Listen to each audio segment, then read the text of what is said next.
The Owl House is one of my favorite shows currently running, and honestly one of my favorite shows ever now. And to celebrate it, let's review every single episode of it. Starting with Season 1, Episode 1, A Lying Witch and a Warden. I'll give you a synopsis of the episode, any notes about the episode, how it fits in the canon, and my general thoughts about the episode. In this episode, we're introduced to Luz Nacedas, played by Sarah Nicole Robez, who's a hyperactive teenage girl, but her mom thinks she's a little too hyperactive, so sends her to summer camp.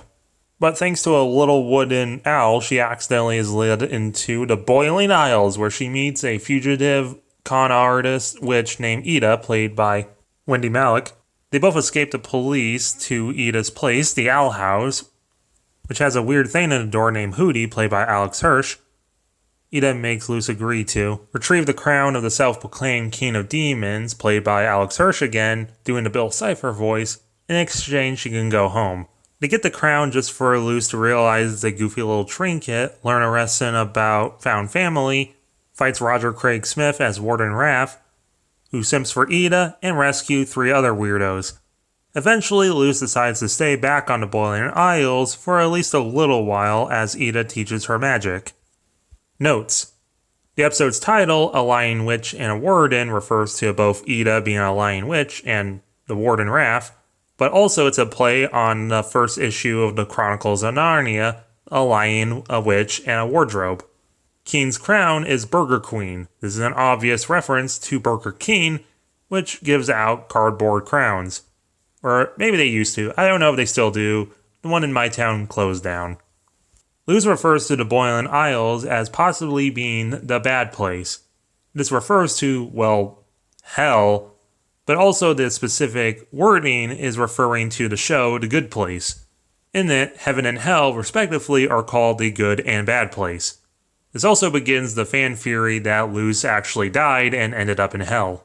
As someone who's raised around a lot of Latino Americans, I can confirm Luz's inside-out eyelid thing that she does is very common. The cute fairy that wants to skin Luz begins the Owl House trend of subverting fantasy. Every single episode has a hidden code. You just look for this little eye symbol and translate the letters next to it. This says 2. The Good Witch Azura is a play on Harry Potter and any other YA story that's popular.